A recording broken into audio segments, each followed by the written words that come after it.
ಏನಿದೆ ಅದ ಮೂರನ್ನು ಲೋಕಾರ್ಪಣೆ ಮಾಡೋದಕ್ಕೆ ನಾವು ಮುಂದಾಗ್ತಾ ಇದ್ದೀವಿ ಸರ್. ಮೊದಲಿಗೆ ಇಲ್ಲ ವಚನ ದರ್ಶನ ಮಿಥ್ಯ ಸತ್ಯ ಮುಕ್ತ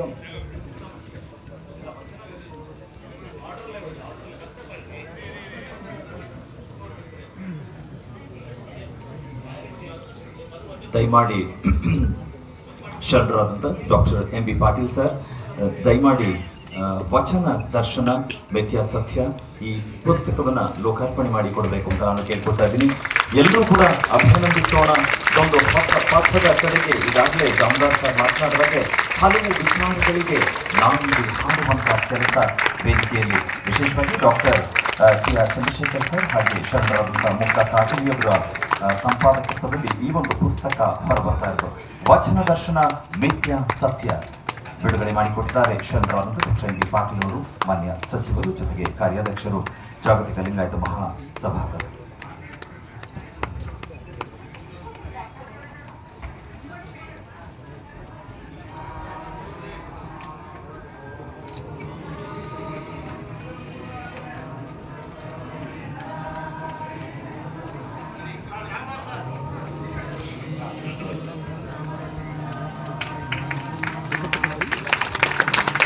ಮುಂದೆ ಆನ್ಲೈನ್ ಲಿಂಗಾಯತ ಮಾಸಪತ್ರಿಕೆಯ ಬಿಡುಗಡೆ ದಯಮಾಡಿ ಶರಣರಾದಂಥ ಶ್ರೀಯುತ ಬಸವರಾಜ್ ಹೊರಟ್ಟಿ ಸರ್, ಮಾನ್ಯ ಸಭಾಪತಿಗಳು, ಹಾಗೆ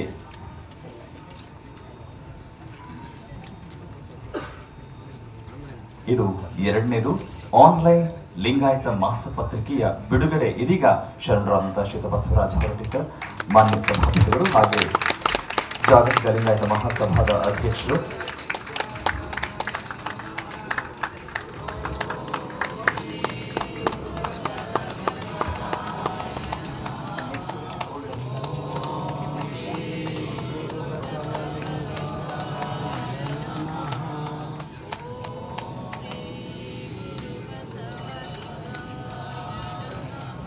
ಹಾಗೆ ಮತ್ತೊಂದು ಪುಸ್ತಕದ ಬಿಡುಗಡೆ, ಗ್ರಂಥ ಬಿಡುಗಡೆ, ವಚನ ದರ್ಶನ ಎನ್ನುವ ಅಪಸವ್ಯ ಹಾಗೂ ಅಧ್ವಾನ, ಅದನ್ನ ಶರಣರಾದಂಥ ಶ್ರೀ ಶಂಕರ್ ಬಿದರಿ ಸರ್ ಅದನ್ನ ಬಿಡುಗಡೆ ಮಾಡಿಕೊಡಬೇಕು ಅಂತ ನಾನು ಕೇಳ್ಕೊಳ್ತಾ ಇದ್ದೇನೆ. ಅಖಿಲ ಭಾರತ ವೀರಶೈವ ಲಿಂಗಾಯತ ಮಹಾಸಭಾದ ಅಧ್ಯಕ್ಷರು ಕೂಡ ಹೌದು, ರಾಜ್ಯಾಧ್ಯಕ್ಷರು, ಬಿಡುಗಡೆ ಮಾಡಿಕೊಡಬೇಕು ಅಂತ ಕೇಳ್ಕೊಳ್ತಾ ಇದ್ದೀವಿ ಶ್ರೀಯುತ ಶಂಕರ್ ಬಿದರಿ ಅವರು. ವಚನ ದರ್ಶನ ಎನ್ನುವ ಅಪಸವ್ಯ ಹಾಗೂ ಅಧ್ವಾನ.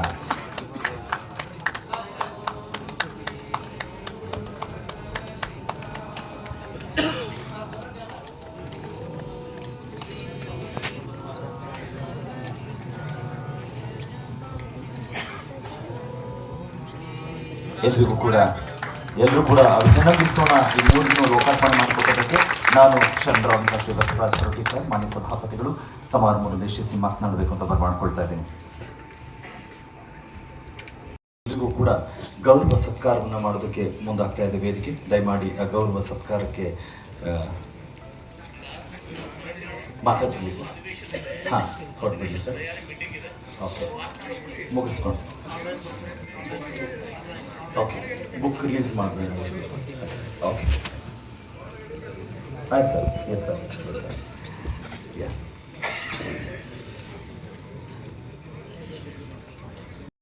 ಮಾಡಿ ನಾನು ಪೂಜ್ಯರಾದಂಥ ಕ್ರಿಯರಾದಂಥ ಶಾಮರಾಜ ಶಿವಶಂಕರ್ ಮಾತಾಡುವಾಗ ಅವರು ನಮ್ಮ ರೇಣುಕಾ ಪ್ರೆಸಿಡೆಂಟ್ ಇದ್ದಾರೆ, ಅವ್ರಿಗೆ ಕೇಳಿ ಏನು ಹೇಳಿದ್ರು ಅವರು, ನೀವು ಯಾಕೆ ಸುಮ್ಮನೆ ಕೂತೀರಿ, ಹೋರಾಟ ಮಾಡ್ಬೇಕಂತ ಹೇಳಿದ್ರು ಶಾಮನೂರವರು. ಆಮೇಲೆ ನನಗೆ ಹೀಗೆ ನಾನು ಹಾಸಿಗೆಯಲ್ಲಿ ಮಲ್ಕೊಂಡಿದ್ದೀನಪ್ಪ, ನಾನು ಬರಬೇಕು, ಪ್ರಯತ್ನ ಮಾಡ್ತೀನಿ, ನಾನು ಶಂಕರ ಕಳಿಸ್ಕೊಡ್ತೀನಿ ಅಂತ ಬಿದ್ರಿ ಅವ್ರು ಕಳಿಸ್ಕೊಡ್ತೀನಿ ಅಂತ ಹೇಳಿದ್ರು. ಬಂದಿದ್ದಾರೆ ಯಾರು ನಂತರ ಮಾತಾಡಿ ಗಂಗಾ ಮಾತಾಡ್ದೇವರಾಗಲಿ ಹೋದಾಗ ಎಲ್ಲರೂ ಒಪ್ಕೊಂಡು ದಂಪತಿ ಏಕೋಭಾವದಲ್ಲಿ ನಿಂದಲ್ಲಿ ಗುಹೇಶ್ವರನಿಗೆ ಒಪ್ಪಿಗೆಯಾಗಿತ್ತು. ಪರಮ ಪೂಜ್ಯರೆಲ್ಲರ ಪಾದಗಳಲ್ಲಿ ವಂದನೆಗಳನ್ನು ಸಲ್ಲಿಸಿ ವೇದಿಕೆಯಲ್ಲಿರುವ ಗಣ್ಯರೇ ಮತ್ತು ಈ ಸಭೆಯಲ್ಲಿ ಭಾಗವಹಿಸಿರುವ ಎಲ್ಲ ಶರಣ ಬಂಧುಗಳಿಗೆ ಶರಣಾರ್ಥಿ. ಈ ವಚನ ದರ್ಶನ ಸತ್ಯ ಮಿಥ್ಯ ಇದರ ಕುರಿತು ಸೂಕ್ಷ್ಮವಾಗಿ ಸಂಕ್ಷಿಪ್ತವಾಗಿ ಮಾತನಾಡಿದವರೆಲ್ಲರೂ ಕೂಡ ಹೇಳಿದ್ದಾರೆ. ವಚನ ದರ್ಶನ 2024ರಲ್ಲಿ ಒಂದು ಪ್ರಕಟ ಆಯಿತು. RSS ಸಂಸ್ಥೆಯ ನೇತೃತ್ವದಲ್ಲಿ ಮಲ್ಲೇಪುರಂ ಜಿ ವೆಂಕಟೇಶ್ ಮತ್ತು ರಾಜಾರಾಮ್ ಹೆಗಡೆ ಇಂಥವರ ಒಂದು ನೇತೃತ್ವದಲ್ಲಿ ಏನು ಪ್ರಕಟ ಆಯಿತು ಅದರಲ್ಲಿ ಮತ್ತು ವೇದಿಕೆಯ ಮುಂಭಾಗದಲ್ಲಿ ಆಸೀನರಾಗಿರ್ತಕ್ಕಂಥ ಎಲ್ಲ ಶಿವಸ್ವರೂಪಿಗಳ ಅಂತರಾತ್ಮಕ್ಕೆ ಅಣಿಗಡಿದು ನನಗೆ 4 ನಿಮಿಷ ಕೊಟ್ಟಿದ್ದಾರೆ. ವಚನ ದರ್ಶನ ಅಪಸವ್ಯ ಮತ್ತು ಅಧ್ವಾನ ಎನ್ನುವಂತಕ್ಕಂಥ ಒಂದು ಪುಸ್ತಕದ ಪರಿಚಯವನ್ನು ಈ ಮೂಲಕ ನಾನು ಮಾಡಿಕೊಳ್ಳಿದ್ದೇನೆ. ಈ ವಚನ ದರ್ಶನದ ಒಂದು ಮುಖಪಟವನ್ನು ನೋಡಿದರೆ ಬಸವಣ್ಣನವ್ರಿಗೆ ಶತಾಯಗತಾಯ ಜನಿವಾರವನ್ನು ಹಾಕಲೇಬೇಕು ಅಂತಕ್ಕಂಥ ಒಂದು ಶಪಥವನ್ನು ಮಾಡಿದ್ದಾರೆ ಅಂತ ನನಗನ್ನಿಸ್ತದೆ. ಅದಕ್ಕೆ ಒಂದು ವಚನ ಬಹಳಷ್ಟು ಸಂವಾದಿಯಾಗಿ ಬರುತ್ತೆ. ಅಸನ ಬಂಧನರು ಸುಮ್ಮನಿರರು, ಅವ್ರಿಗೆ ಶತಾಯಗತಾಯ ಏನಾದ್ರು ಮಾಡಲೇಬೇಕು ಅಂತ. ಭಸ್ಮವ ಹೂಸಿ ಸ್ವರವ ಹಿಡಿದವರು ಸಾಯದಿಪ್ಪರೆ, ಇಷ್ಟೆಲ್ಲ ಮಾಡಿ ಏನು ಮಾಡ್ತೀರಾ ನೀವು ಅಂತ.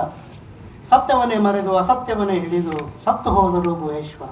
ನೀವು ಏನಾರ ಮಾಡಿರಿ, 12ನೇ ಶತಮಾನದಿಂದ ಬಸವಣ್ಣನವರನ್ನು ಕಾಡಿ ಕಾಡಿ ಕಾಡಿ ಬಸವಣ್ಣವರೇ ಬಹಳ ಮಂದಿ ಒಂದು ಸಾರಿ ಸಾಕು ಮಾಡೇ ಶಿವನೇ ಅಂತ ಬಸವಣ್ಣಂತಹ ದಾರ್ಶನಿಕನ ಹೇಳುವಾಗ ಕಣ್ಣು ಗುಳಿ ಬಿದ್ದು ಬೆನ್ನು ಬಾಗಿ ಇರುವಂಥ ನಾನು ಏನನ್ನಬೇಕು. ಆದರೂ ಇವತ್ತು ನನಗೆ ತುಂಬ ಸಂತೋಷ ಇಂಥ ಒಂದು ದೃಶ್ಯ ನೋಡ್ತಾ ಇದ್ದೀನಿ ಅಂತ. ಬಹಳ ಮುಖ್ಯವಾದ್ದು ಈ ಸಭೆಯ ಸಭ್ಯತೆ, ಸಭೆಯ ಗಾಂಭೀರ್ಯ, ಸಭೆಯ ಶಿಸ್ತು, ಇದು ಲಿಂಗಾಯತರಿಗೆ ಮಾತ್ರ ಸಾಧ್ಯ.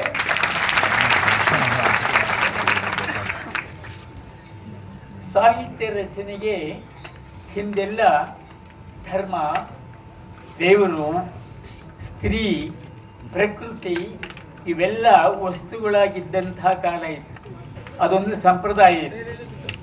ಆ ಸಂಪ್ರದಾಯದ ಸಂಕುಲಿಯಿಂದ ಸಾಹಿತ್ಯವನ್ನು ಮುಕ್ತಗೊಳಿಸಿ ಅದನ್ನು ಸಾರ್ವತ್ರಿಕ ಇದರಲ್ಲಿ ಎಲ್ಲರಿಗೂ ಕಾಲಮಿತಿಯನ್ನು ಹಾಕಿದ್ದಾರೆ. ಆದರೆ ಯಾರೂ ಕೂಡ ಕಾಲಮಿತಿಯನ್ನು ಸ್ವಾಮೀಜಿಯವ್ರನ್ನ ಒಬ್ಬರನ್ನು ಬಿಟ್ಟರೆ ಫಾಲೋ ಮಾಡಲಿಲ್ಲ. ಇಲ್ಲ ಜಾಸ್ತಿ ಮಾಡಿದ್ದಾರೆ. ನಡೆಯಲರಿಯದೆ ನುಡಿಯಲರಿಯದೆ ಲಿಂಗವ ಪೂಜಿಸಿದ ಫಲವೇನು, ಅವರ ದುಃಖವೆನ್ನ ದುಃಖ ಅವರ ಸುಖವೆನ್ನ ಸುಖ, ಕೂಡಲ ಸಂಗನ ಶರಣರ ಮನನೊಂದಡೆ ಆನು ಬೆಂದೆನಯ್ಯ. ಬಸವಣ್ಣವರ ಒಂದು ಅರ್ಥಪೂರ್ಣವಾದಂಥ ವಚನ. ಬಸವಣ್ಣ ವಿಶ್ವಧರ್ಮದ ಎಲ್ಲ ಲಕ್ಷಣಗಳನ್ನು ನಮಗೆ ಕೊಟ್ಟು ಹೋಗಿದ್ದಾರೆ. ಆದರೆ ನಮ್ಮ ಸ್ಥಿತಿ ಏನಾಗಿದೆ ಅಂತಂದರೆ ಭಿಕ್ಷಾಪಾತ್ರೆಯನ್ನು ಹಿಡ್ಕೊಂಡು ಅಲ್ಲಿ ಇಲ್ಲಿ ಬೇಡೋ ಅಂಥ ಸ್ಥಿತಿ ಬಂದುಬಿಟ್ಟಿದೆ. ನಾವು ಸಂಘಟಿತರಾದರೆ, ನಮ್ಮ ನಡೆನುಡಿಗಳನ್ನು ಒಂದಾಗಿಸಿಕೊಂಡ್ರೆ, ಅರಿವು ಆಚಾರವುಳ್ಳವರಾದರೆ ಮತ್ತೆ ನಾವು ಲಿಂಗಾಯತ ಧರ್ಮದ ಪ್ರತ್ಯೇಕತೆಗೆ ಹೋರಾಟ ಮಾಡೋ ಅಗತ್ಯನೇ ಬೀಳಲ್ಲ, ಅದು ತಾನಾಗಿಯೇ ಬರುತ್ತೆ. ಈ ನೆಲೆಯಲ್ಲಿ ನಾವು ಪ್ರತಿಯೊಬ್ಬರಿಗೆ ಹೇಳುವಂಥದ್ದು, ಮೊದಲು ನಮ್ಮ ಆಚಾರ ವಿಚಾರಗಳನ್ನು ಸರಿಯಾಗಿ ಇಟ್ಕೊಳ್ಳೋಣ. ಬಸವ ತತ್ವದ ಹಾಗೆ ಬದುಕೋದನ್ನು ರೂಢಿಸ್ಕೊಳ್ಳೋಣ. ಇಲ್ಲಿ ಬಂದಾಗ ಇಲ್ಲಿ ಜೈ ಅನ್ನೋದು, ಇನ್ನೊಂದು ಹತ್ರ ಹೋದಾಗ ಇನ್ನೊಂದು ಜೈ ಅನ್ನೋದು, ಈ ದ್ವಂದ್ವ ಮನೋಭಾವ ಇದೆಯಲ್ಲ, ಇದರಿಂದ ಮೊದಲು ಹೊರಗೆ ಬರಬೇಕು. ಅದರಲ್ಲೂ ನಾವು ಇದನ್ನು ಬಹಳ ಮುಖ್ಯವಾಗಿ ನಮ್ಮ ಮಠಾಧೀಶರಿಗೆ ಹೇಳಲಿಕ್ಕೆ ಇಷ್ಟಪಡ್ತೇವೆ. ಯಾಕೆ ಅಂತಂದರೆ, ಯಾರು ಬಸವ ತತ್ವವನ್ನು ಅನುಸರಣೆ ಮಾಡ್ತಾ ಇದ್ದೇವೋ, ನಾವು ಒಂದು ಕಡೆ ಕುಂಭಮೇಳಕ್ಕೂ ಹೋಗ್ತಾ ಇದ್ದೀವಿ, ಇನ್ನೊಂದು ಕಡೆನೂ ಹೋಗ್ತೀವಿ, ಅಲ್ಲೂ ಜೈ ಅಂತೀವಿ, ಇಲ್ಲಿ ಜೈ ಅಂತೀವಿ. ಮತ್ತು ಬಸವನಿಷ್ಠೆ ಎಲ್ಲಿ ಬಂತು ನಮಗೆ? ಬಸವನಿಷ್ಠೆ ಬರಲಿಲ್ಲ ಅಂತಂದರೆ ಲಿಂಗಾಯತರೆಲ್ಲರೂ ಒಂದಾಗಲಿಕ್ಕೆ ಸಾಧ್ಯ ಇಲ್ಲ. ಹಾಗಾಗಿ ಎಷ್ಟೋ ಸಾರಿ ನಾವು ಹೇಳ್ತಾ ಇರ್ತೀವಿ, ನಮಗಿಂತ ಭಕ್ತರೇ ಭಾಳ ಶ್ರೇಷ್ಠರೇನೋ ಅಂತ. ನಿಜವಾದ ಬಸವ ತತ್ವವನ್ನು ಅನುಸರಣೆ ಮಾಡುವಂಥವ್ರು, ಅದರಂತೆ ನಡ್ಕೊಳ್ಳುವಂಥವ್ರು ಹೆಚ್ಚು ಜನ ಭಕ್ತರು ಸಿಗ್ತಾರೆ, ಹೆಚ್ಚು ಜನ ಸ್ವಾಮಿಗಳು ಸಿಗ್ತಾ ಇಲ್ಲ. ಇದು ಒಂದು ದುರಂತ. ಆದರೂ ಕೂಡ ಜನ ಸ್ವಾಮಿಗಳಿಗೆ ಮನ್ನಣೆ ಕೊಡ್ತಾರೆ. ಅಲ್ಲಿ ಬೇಕಾಗಿರೋಂಥದ್ದು ನಿಷ್ಠುರತೆ. ನ್ಯಾಯ ನಿಷ್ಠುರಿ ದಾಕ್ಷಿಣ್ಯ ಪರ ನಾನಲ್ಲ. ಪ್ರಾತಸ್ಮರಣೀಯರಾದ ಬಸವಾದಿ ಶಿವಶರಣರನ್ನು ಸ್ಮರಿಸಿಕೊಂಡು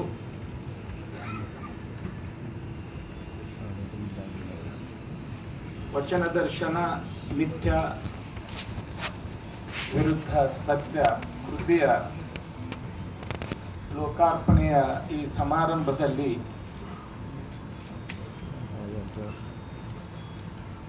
ಸಾನ್ನಿಧ್ಯ ವಹಿಸಿರುವ ಸಮಸ್ತ ಪೂಜ್ಯರಲ್ಲಿ ಅನಂತ ಶರಣಾರ್ಥಿಗಳನ್ನು ಸಲ್ಲಿಸಿ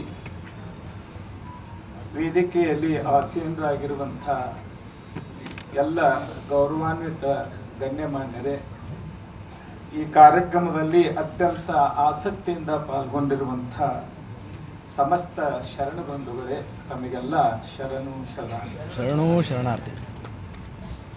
ಸಮಯ ಬಹಳಿಲ್ಲ, ಹಾಗಾಗಿ ಒಂದೆರಡು ಮಾತುಗಳನ್ನು ಈ ಸಂದರ್ಭದಲ್ಲಿ ತಿಳಿಸಿ ನಿರ್ಗಮಿಸಬೇಕು ಅಂತ ನಾನು ಬಂದಿದ್ದೇನೆ.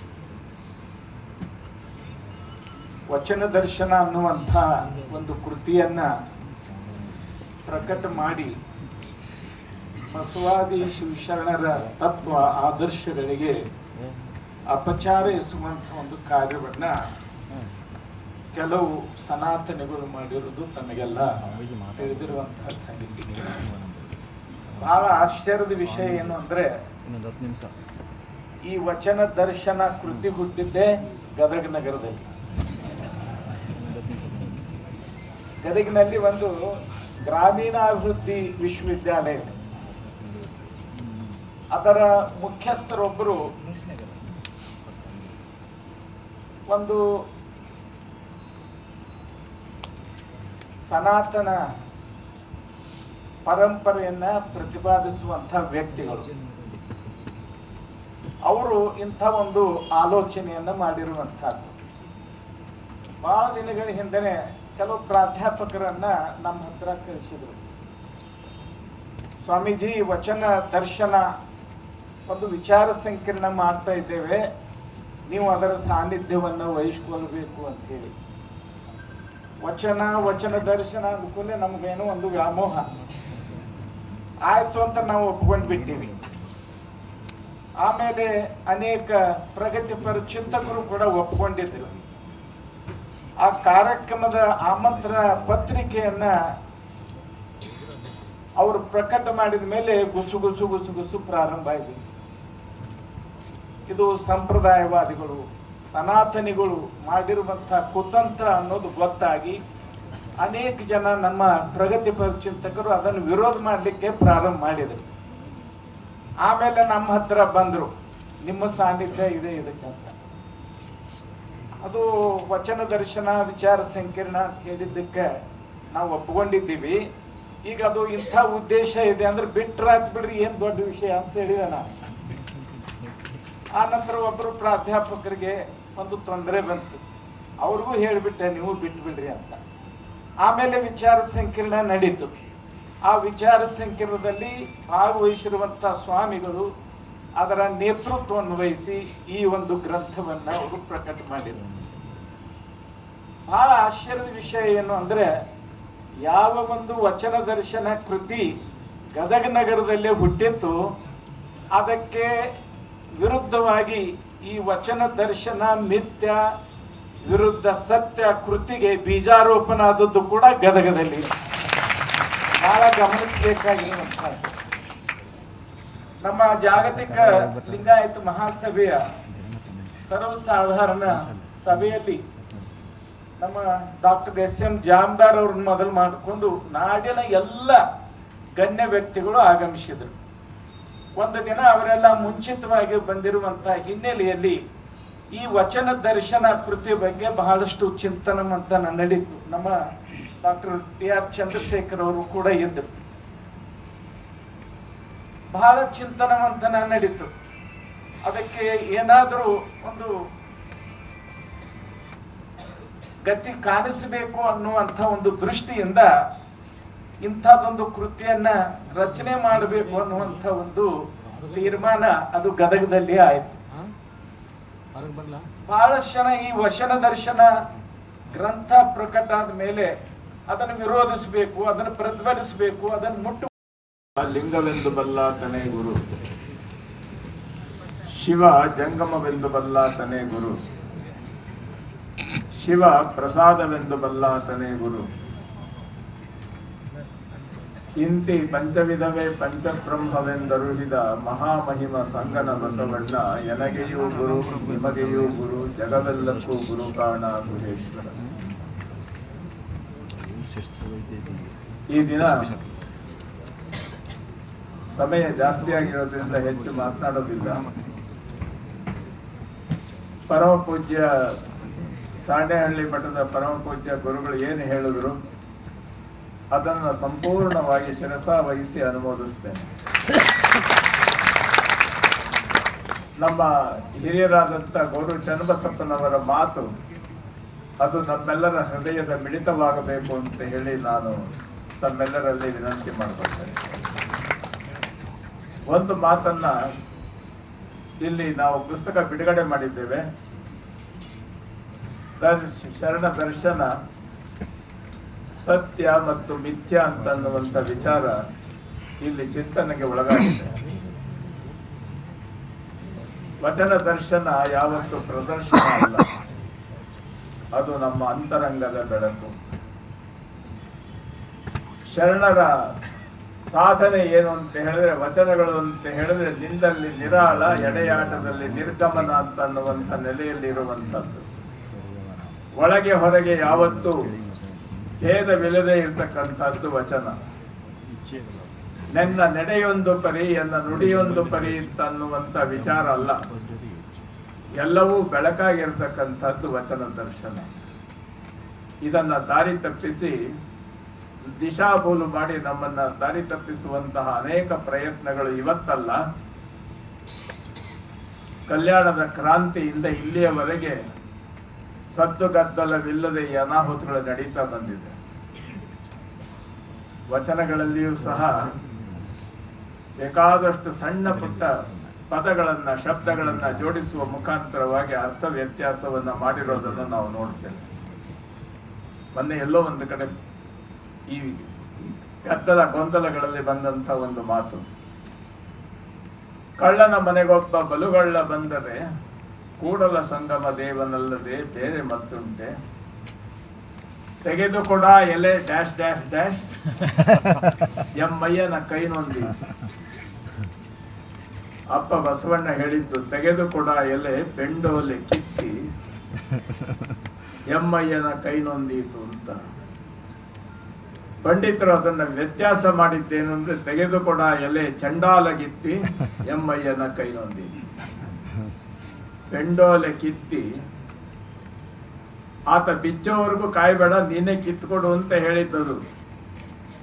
ಬಸವಣ್ಣನವರು ಭಕ್ತಿ ಸುಭಾಷೆಯ ನುಡಿವೆ ಅಂತ ಅನ್ನುವಂಥ ಅಪ್ಪ ಬಸವಣ್ಣ ತನ್ನ ಅಂತರಂಗದ ಮಾತಿನಲ್ಲಿ ತನ್ನ ಧರ್ಮಪತ್ನಿಯನ್ನ ಚಂಡಾಲಗಿತ್ತಿ ಅಂತ ಅಂದ್ರು ಅಂತ ಅನ್ನುವಂಥ ರೀತಿ ಎಷ್ಟು ಸೂಕ್ಷ್ಮವಾದಂಥ ವ್ಯತ್ಯಾಸ ಜನರ ಮನಸ್ಸಿನಲ್ಲಿ ಸಂಶಯವನ್ನ ಬಿತ್ತುವಂತ ಅಭ್ಯಾಸಗಳು ಇಂಥವು ಎಷ್ಟಿವೆ. ನನಗಿಂತ ಕಿರಿಯರಿಲ್ಲ, ಶಿವಭಕ್ತರಿಗಿಂತ ಹಿರಿಯರಿಲ್ಲ, ಎಲ್ಲರೂ ಹೇಳೋ ಮಾತು ಪುಸ್ತಕಗಳಲ್ಲಿ ನೋಡ್ತೀವಿ ನೀವು. ಅಲ್ಲಿ ಅಪ್ಪ ಬಸವಣ್ಣ ಹೇಳಿದ್ದು ಎನಗಿಂತ ಕಿರಿಯರಿಲ್ಲ ಎನಗಿಂತ ಕಿರಿಯರಿಲ್ಲ ಭಕ್ತರಿಗಿಂತ ಹಿರಿಯರಿಲ್ಲ ಅಂತ. ಅಲ್ಲಿ ಶಿವ ಅನ್ನೋ 2 ಶಬ್ದ ಸೇರಿಸುದು, 2 ಅಕ್ಷರ ಸೇರಿಸುದು. ಹೀಗೆ ಬೇಕಾದಷ್ಟು ಕಲಬೆರಕೆ ಕುಯುಕ್ತಿಗಳನ್ನ ಮಾಡಿಕೊಂಡು ಬಂದಿರೋದನ್ನ ನಾವು ನೋಡಿಕೊಂಡು ಬಂದಿದ್ದೇವೆ. ಅನೇಕ ಸಂಸ್ಕೃತ ಶ್ಲೋಕಗಳನ್ನ ಅದೆಂತೆಂದಡೆ ಅನೇಕ ಶ್ಲೋಕಗಳು ನಮ್ಮ ಮಾತುಗಳು ಇಷ್ಟ ಬಂದಿದ್ನೆಲ್ಲ ಸೇರಿಸ್ಬಿಟ್ಟು ಇಂತೆಂದುದಾಗಿ ಈ ಕೊಟೇಶನ್ ಸಂಸ್ಕೃತಿ ವಚನ ಕಾಲದಲ್ಲಿ ಇರಲಿಲ್ಲ. ಆ ಕೊಟೇಶನ್ ಸಂಸ್ಕೃತಿಯನ್ನು ಹೊಸದಾಗಿ ಸೇರಿಸಿದವರು ತಲೆಕೆಟ್ಟಿರ್ತಕ್ಕಂಥ ವಿಪ್ರರು ಅಂದ್ರೆ ವಿದ್ವಾಂಸರು. ಈ ವಾಸ್ತವತೆಯನ್ನ ಗಮನಿಸಿಯೇ ಬಸವ ಸಮಿತಿ ವಚನಗಳಲ್ಲಿರ್ತಕ್ಕಂಥ ಈ ಸಮಗ್ರ ವಚನ ಸಂಪುಟದಲ್ಲಿ ಇರ್ತಕ್ಕಂಥ ಈ ವ್ಯತ್ಯಾಸಗಳನ್ನೆಲ್ಲ ಬಗೆಹರಿಸುವಂತ ಕೆಲಸ ಈಗಾಗಲೇ ನಡೀತಾ ಇದೆ. ಮುಂದಿನ ಬಸವ ಜಯಂತಿ ಹೊತ್ತಿಗೆ ನಮ್ಮ ವಿದ್ವಾಂಸರು ಅನುಭಾವಿ ಶರಣರು ಸೇರಿದ್ದು ಆ ನಿಜ ವಚನಗಳ ನೆಲೆಯನ್ನ ಜಗತ್ತಿಗೆ ಪರಿಚಯ ಮಾಡಿಕೊಡುವಂತ ವ್ಯವಸ್ಥೆಯನ್ನ ಮಾಡ್ತಾ ಇದೆ. ಇವೆಲ್ಲವೂ ಸಹ ಅನಾಹುತಗಳು ನಡೀತಾ ಇರ್ತವೆ, ಎಚ್ಚರದಿಂದ ಹೋಗಬೇಕು. ವಾಸ್ತವವಾಗಿ ಸೃಷ್ಟಿಕರ್ತ ಲಿಂಗದೇವನನ್ನ ಎನ್ನ ಮನದಲ್ಲಿ ಪ್ರಾರ್ಥಿಸುತ್ತಾ ಮಹಾಮಾನವತಾವಾದಿ ಮಂತ್ರಪುರುಷ, ಸ್ತ್ರೀಕುಲ ಉದ್ಧಾರಕ, ಕರ್ನಾಟಕದ ಸಾಂಸ್ಕೃತಿಕ ನಾಯಕ ಗುರು ಬಸವಣ್ಣನವರನ್ನ ಎನ್ನ ಮನದಲ್ಲಿ ಪ್ರಾರ್ಥಿಸುತ್ತಾ, ಮಹಾಜಗದ್ಗುರು ಲಿಂಗಾನಂದ ಮಹಾಸ್ವಾಮೀಜಿಯವರನ್ನ ಎನ್ನ ಮನದಲ್ಲಿ ಪ್ರಾರ್ಥಿಸುತ್ತಾ, ವಿಶ್ವದ ಪ್ರಪ್ರಥಮ ಮಹಿಳಾ ಜಗದ್ಗುರು ಮಾತಾಜಿಯವರನ್ನ ಎನ್ನ ಮನದಲ್ಲಿ ಪ್ರಾರ್ಥಿಸುತ್ತಾ, ಇಂಥ ಒಂದು ಸುಂದರವಾದ ಸಮಾರಂಭದಲ್ಲಿ ಕಾರ್ಯಕ್ರಮದಲ್ಲಿ ಭಾಗಿಯಾಗಿರುವಂಥ ಎಲ್ಲರ ಪೂಜ್ಯರ ಶ್ರೀಚರಣಕ್ಕೆ ನಮನವನ್ನು ಸಲ್ಲಿಸಿ, ಮತ್ತು ಗಣ್ಯರೆಲ್ಲರೂ ಬಂದಿದ್ದಾರೆ. ಒಟ್ಟಾರೆ ಇಲ್ಲಿ ನಡೆದಂಥ ಎಲ್ಲ ಸಂಘ ಸಂಸ್ಥೆಯ ಅಧ್ಯಕ್ಷರೇ, ಪದಾಧಿಕಾರಿಗಳೇ, ನನ್ನ ಆತ್ಮೀಯ ಶರಣ ತಂದೆ ತಾಯರೇ, ನಿಮ್ಮೆಲ್ಲರಿಗೂ ಶರಣು ಶರಣಾರ್ಥಿ. ನಿಜಕ್ಕೂ ಬಹಳ ಸಂತೋಷ, ಆನಂದ ಅನ್ನಿಸ್ತಾ ಇದೆ. ಎಲ್ಲ ಮಹನೀಯರು ತಮ್ಮ ತಮ್ಮ ವಿಚಾರವನ್ನು ಪ್ರಸ್ತಾಪ ಮಾಡಿದರು. ನಾವೆಲ್ಲರೂ ಒಟ್ಟಾಗಿ ಇಲ್ಲಿ ಸೇರಿದ್ದನ್ನು ನೋಡಿದಾಗ ಏನು ಅನ್ನಿಸ್ತಾ ಇದೆ ಅಂದರೆ, ಉತ್ತರ ಕರ್ನಾಟಕದಲ್ಲಿ ಒಂದು ಮಾತು ಹೇಳ್ತಾರೆ, ಹಂಡೆ ಹಾಲು ಕುಡ್ದಷ್ಟು ಸಂತೋಷ ಆಗಿದೆ ಅಂತ.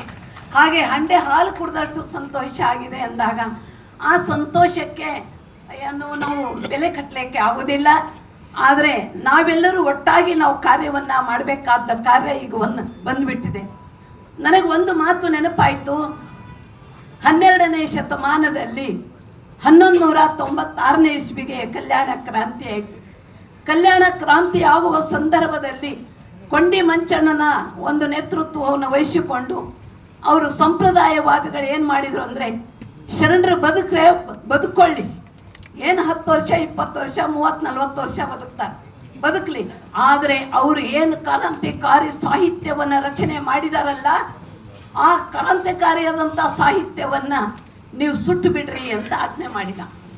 ಆದರೆ ಈ ಮಾತನ್ನು ವಯೋವೃದ್ಧಳಾದಂಥ ಅಕ್ಕ ನಾಗಲಾಂಬಿಕೆ, ಚಿನ್ಮಯ ಜ್ಞಾನಿ ಚನ್ನಬಸವಣ್ಣ, ಮಡಿವಾಳ ಮಾಚಿದೇವರಿಗೆ ಈ ವಿಚಾರವನ್ನು ಗೊತ್ತಾದಂಥ ಸಂದರ್ಭದಲ್ಲಿ ಅವರು ಹೇಳ್ತಾ ಇದ್ದಾರೆ, ನಮ್ಮ ಪ್ರಾಣ ಹೋದರೂ ಚಿಂತೆ ಇಲ್ಲ, ನಮ್ಮ ರಕ್ತದ ಕಾಲುವೆ ಹರಿದರೂ ಚಿಂತೆ ಇಲ್ಲ, ನಾವು ಈ ಮಾತನ್ನು ಉಳಿಸ್ಕೋಬೇಕು.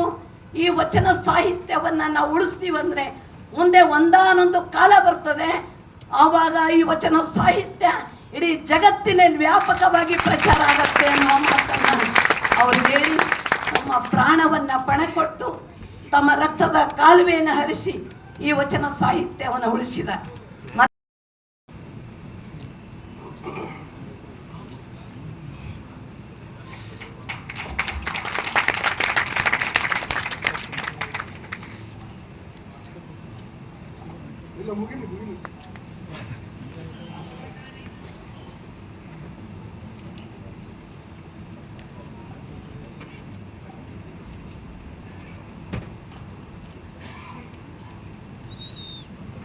ಬಸವ ತತ್ವವನ್ನು ಅನುಸರಿಸ್ತಕ್ಕಂಥ ಎಲ್ಲ ಸಂಘಟನೆಗಳ ಸಂಯುಕ್ತ ಆಶ್ರಯದಲ್ಲಿ ನಡೀತಾ ಇರತಕ್ಕಂಥ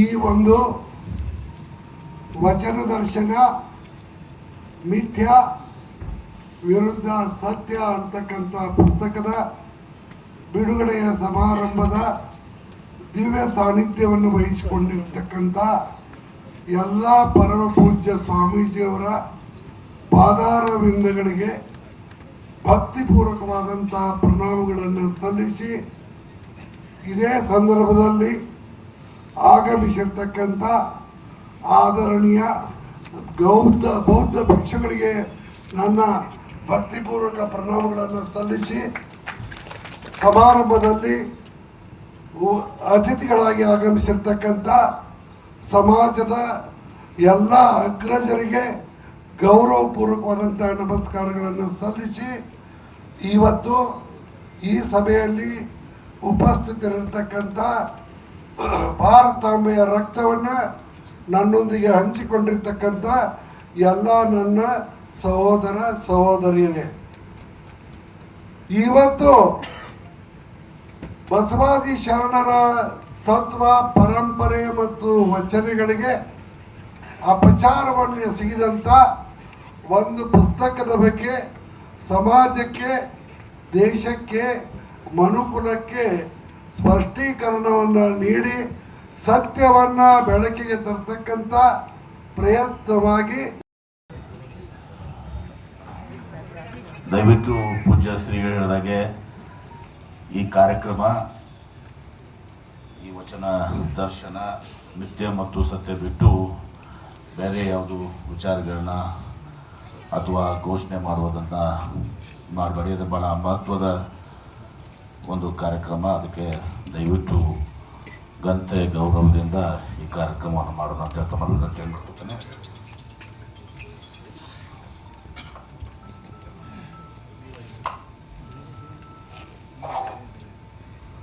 ಓಂ ಶ್ರೀ ಗುರು ಬಸವಲಿಂಗಾಯ ನಮಃ.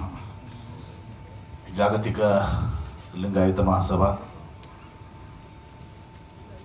ಲಿಂಗಾಯತ ಮಠಾಧಿಪತಿಗಳ ಒಕ್ಕೂಟ, ಅಖಿಲ ಭಾರತ ವೀರಶೈವ ಲಿಂಗಾಯತ ಮಹಾಸಭಾ, ಲಿಂಗಾಯತ ಧರ್ಮ ಮಹಾಸಭಾ, ರಾಷ್ಟ್ರೀಯ ಬಸವದಳ, ಬಸವ ಸಮಿತಿ ಮತ್ತು ಇತರ ಬಸವಪರ ಸಂಘಟನೆಗಳ ಸಂಯುಕ್ತ ಆಶ್ರಯದಲ್ಲಿ ವಚನ ದರ್ಶನ ಮಿಥ್ಯ ವರ್ಸಸ್ ಸತ್ಯ ಅನ್ನೋಕ್ಕಂಥ ಬಿಡುಗಡೆ ಕಾರ್ಯಕ್ರಮದಲ್ಲಿ ಭಾಳ ಸಂತೋಷದಿಂದ, ಅಭಿಮಾನದಿಂದ, ಬದ್ಧತೆಯಿಂದ ಇವತ್ತು ದಿವಸ ಈ ಒಂದು ಗ್ರಂಥವನ್ನು ಪೂಜ್ಯ ಶ್ರೀಗಳ ನೇತೃತ್ವದಲ್ಲಿ, ಎಲ್ಲರ ನೇತೃತ್ವದಲ್ಲಿ ನಾನು ಕೂಡ ಭಾಗವಹಿಸಿ ಬಿಡುಗಡೆಯನ್ನು ಮಾಡಿದ್ದೇನೆ ಅಂತ ಸಂದರ್ಭದಲ್ಲಿ ವೇದಿಕೆ ಮೇಲೆ ಆಸೀನರಾದಂಥ ಎಲ್ಲ ಪರಮ ಪೂಜ್ಯರ ಪಾದಗಳಲ್ಲಿ ನನ್ನ ಭಕ್ತಿಪೂರ್ವಕ ನಮನಗಳನ್ನು ಸಲ್ಲಿಸಿ, ವೇದಿಕೆಯಲ್ಲಿ ಆಸೀನರಾಗುವಂಥ ಎಲ್ಲ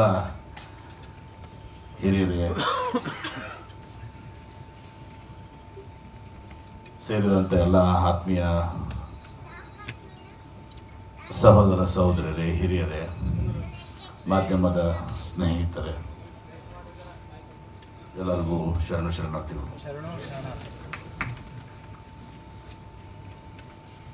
ಇವತ್ತು ಈ ಕಾರ್ಯಕ್ರಮ ಯಾಕೆ ನಡೀತಾ ಇದೆ ಅಂತಂದ್ರೆ, ಬಹುಶಃ ಈ ವಚನ ದರ್ಶನ ಅಂಥೇಳಿ ಒಂದು ಪುಸ್ತಕವನ್ನು ಪ್ರಕಟಣೆ ಮಾಡಿರ್ಲಿಕ್ಕಂದ್ರೆ ಅವತ್ತು ನಾವು ಇಲ್ಲಿ ಕೂಡ್ತಾ ಇರಲಿಲ್ಲ. ಇವತ್ತು ಶಂಕರ್ ಬಿದ್ರಿ ಅವರು ಇರ್ತಿರ್ಲಿಲ್ಲ, ಜಾಮದಾರವರು ಎಲ್ಲರೂ ನಾವು ಯಾರು ಕೂಡ ಕೂಡಿರ್ತಿರ್ಲಿಲ್ಲ. ಇವತ್ತು ಈ ವಚನ ದರ್ಶನ ಅಂಥೇಳಿ ಏನು ಪುಸ್ತಕವನ್ನು ಬಿಡುಗಡೆ ಮಾಡಿದರು, ಅದರ ಹಿಂದೆ ಒಳ್ಳೆಯ ಉದ್ದೇಶ ಇದ್ದರೆ ನಾವು ಬೇಡ ಅಂತಿರಲಿಲ್ಲ. ಅವತ್ತು ಬಸವಣ್ಣವರು ಯಾವುದೇ ಒಂದು ಜಾತಿಗೆ ಶಂಕರ್ ಬಿದರಿ ಅವರೇ, ಇನ್ನಿತರ ಎಲ್ಲ ಪ್ರಮುಖರೇ ಮತ್ತು ಈ ಜಾಗತಿಕ ಲಿಂಗಾಯತ ಮಹಾಸಭೆಯ ಒಂದು ಭಾಗವಾದಂಥ ಮಹಿಳಾ ಘಟಕದವರೇ, ನೀವು ಯಾವಾಗತ್ತೀರ ನನಗೆ ಗೊತ್ತಾಗುತ್ತೆ. ಎಲ್ಲ ಸಹೋದರ ಸಹೋದರಿ, ನಾನು ಶಂಕರ್ ಬಿದ್ದರೆ ತಾನು ಹೇಳಿ ಅವರಿಬ್ಬರ ಸಂಬಂಧಿಕರು, ನಾನು ಸಂಬಂಧಿಕ ನಾನು ಬಿಟ್ಟಾರ, ಅವರು ಭಾಳ ಹತ್ತಿರ ಸಂಬಂಧಿಕರು ಇಬ್ಬರು. ನನಗೆ ನನ್ನ ಬಿಟ್ಟರು ಅದು ಜಮದಾರ ಅವ್ರು ಹಿಂಗೆ ಮಾಡ್ತಾರೆ. ಜಮದಾರ ಯಾವಾಗಾದ್ರು ಅವ್ರು ರೆವಿನ್ಯೂ ಸೆಕ್ರೆಟರಿ ಇದ್ರು, ನಾನು ಇದಕ್ಕೆ ಒಂದು ಉಲ್ಟಾ ಬರೆದು ಕಳಿಸ್ಬಿಟ್ಟಿದ್ರು, ಯಾರ ಮಾತು ಕೇಳೋದು ಅಂತ. ನನಗೆ ಭಾಳ ಸಂತೋಷ ಆಗಿದೆ ಇವತ್ತು, ಸಂತೋಷ ಮತ್ತು ಹೆಮ್ಮೆ ಅನಿಸಿದೆ. ನಾನು ಜಾಮದಾರ್ 11 ಗಂಟೆಗೆ ನಾಳೆ ವಿಧಾನಮಂಡಲ 3ನೇ ತಾರೀಕು ಪ್ರಾರಂಭ ಆಗ್ತಿದೆ. ರಾಜ್ಯಪಾಲರ ಟೈಮ್ ಫಿಕ್ಸ್ ಮಾಡೋದೆಲ್ಲ ಮಾಡಬೇಕು. 11 ಗಂಟೆ ಮೀಟಿಂಗ್ ಕರೆದಿಂದ, ಇಲ್ಲ ನಾವು 11 ಗಂಟೆ ಕರೆದೆ, ಅರ್ಧ ತಾಸು ನಾವು ಬಂದು ಹೋಗೋಣ ಅಂತ ಹೇಳಿದೆ. 11 ಗಂಟೆದು 12 ಗಂಟೆಗೆ ಮಾಡಿದ್ದೆ. 12 ಗಂಟೆಗೆ ಎಲ್ಲ ಅಧಿಕಾರಿಗಳು ತಿಳಿಸಿ 12 ಗಂಟೆಗೆ ನಿಮ್ಮ ಸಭೆಗೆ 106 ಅಂತ ಹೇಳಿದೆ. ಆ ಹಿನ್ನೆಲೆಯಲ್ಲಿ ಇವತ್ತು ನಾನು ಬೇಗನೆ ಮಾತನಾಡಿ ಹೋಗಬೇಕಾಗಿದೆ. ಭಾಳ ಹೆಮ್ಮೆ ಮತ್ತು ಅಭಿಮಾನ ಯಾಕೆ ಅನ್ನಿಸ್ತದೆ ಅಂದರೆ, ನಾವು ಯಾವಾಗ ಹಿಂಗೆ ಕೂಡಿದ್ದಿಲ್ಲ, ಬರೇ ನನಗೆ ಕೊನೆಗೆ ಕೊಟ್ಟರು. ನಾ ಹಿಂಗ್ಯಾಕ್ರಿ ಬುದ್ಧಿ ಹಂಗಲ್ಲ, ನಾ ಮಾತಾಡ್ತೀನಿ ಅಂತ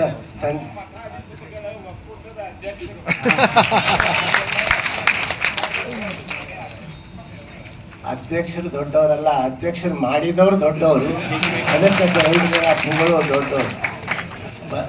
ಬಸವಣ್ಣನವರು ಅಲ್ಲಂ ಪ್ರಭು ಅಧ್ಯಕ್ಷ ಮಾಡಿದ್ರು, ಅಲ್ಲಂ ಪ್ರಭು ದೊಡ್ಡವರಲ್ಲ.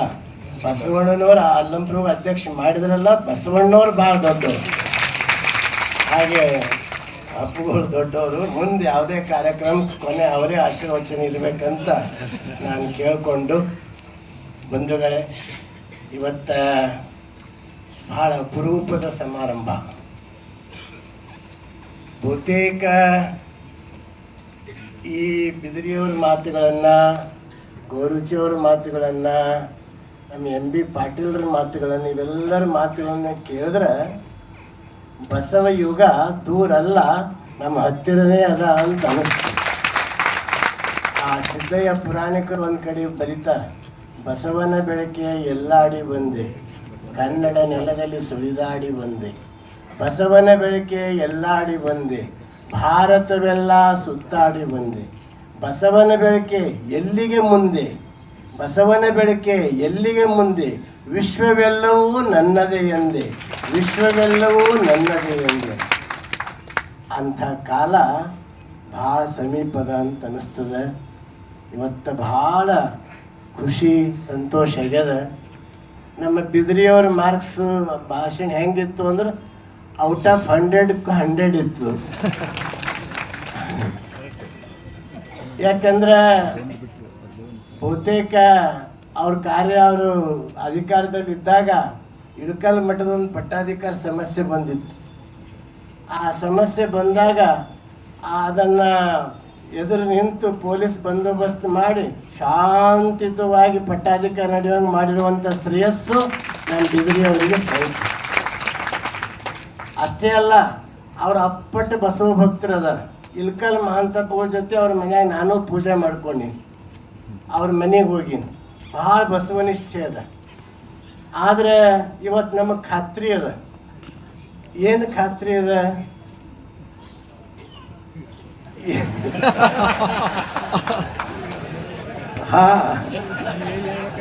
ನಿಮಗೆಲ್ಲ ಗೊತ್ತದ. ಈಗ ಒಂದು ನಮಗೀಗ ತೊಡಕೇನದ ಅಂದ್ರೆ, ಲಿಂಗಾಯತ ಧರ್ಮ ಅಲ್ಪಸಂಖ್ಯಾತ ಅಥವಾ ಸ್ವತಂತ್ರ ಮಾನ್ಯತೆ ಪಡ್ಕೊಳ್ಳೋ ಸಲುವಾಗಿ ಈ ವೀರಶೈವ ಮಹಾಸಭೆನೇ ನಮಗೆ ದೊಡ್ಡ ಆತಂಕದ. ಇದಕ್ಕೆ ಕಾರಣ ಏನಂದ್ರೆ, ಅವರು ನಮಗೆ ಬಿದಿರಿಯವ್ರು ಇಷ್ಟೇ ಕೊಟ್ಟರೆ ಸಾಕು, ನಮ್ಮ ಮನೆಯಾಗ ಏನೇ ಜಗಳ ಇರಲಿ, ನಮ್ಮ ಮನೆಯಾಗ ಏನೇ ಜಗಳ ಇರಲಿ, ಸ್ವಲ್ಪ ಭಿನ್ನಾಭಿಪ್ರಾಯ ಇರೋದು ಸಹಜ. ಅಣ್ಣ ತಮ್ಮರಿ ಹೊರ ಅಂದ್ರೂ ಭಿನ್ನಾಭಿಪ್ರಾಯ ಇರ್ತದೆ. ಹೊರಗಿನ ಯಾವಾರ ಬಂದಂದ್ರೆ ಇಬ್ಬರು ತಮ್ಮದೇರು ಅಣ್ಣದೇರು ಒಂದೈತಾರ, ಬಾ ಮಗ ಅಂತಂತ ಎದುರಿಸ್ತಾರೆ.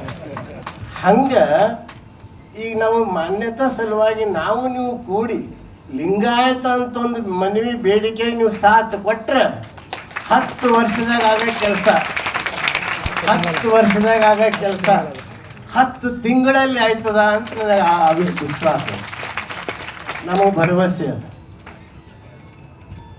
ಹಾಂ,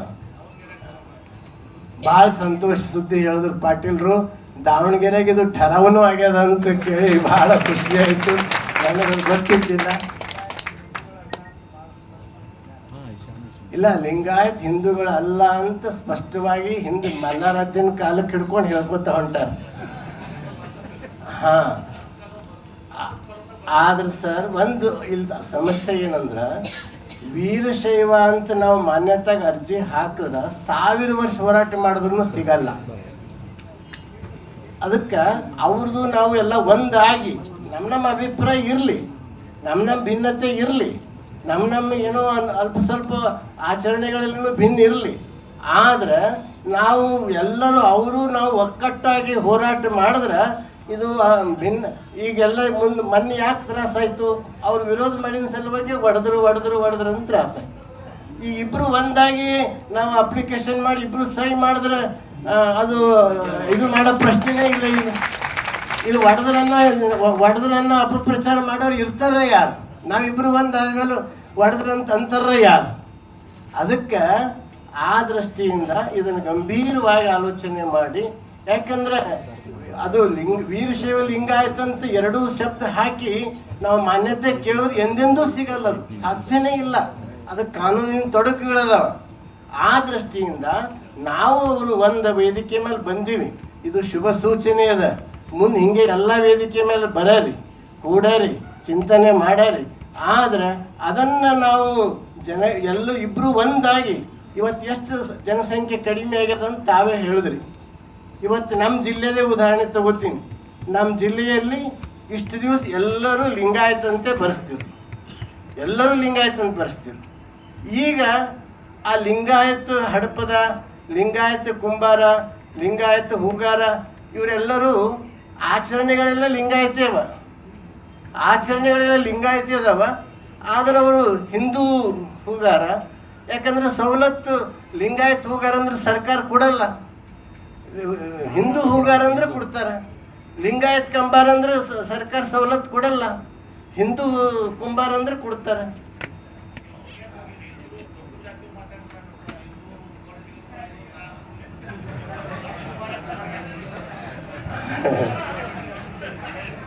ನೋಡಿ, ನಂಗದು ಈ ಭಾಗದ ಗೊತ್ತಿಲ್ಲ, ನಮ್ಮ ಭಾಗದ ಉದಾಹರಣೆ ನಾ ಹೇಳಿದೆ.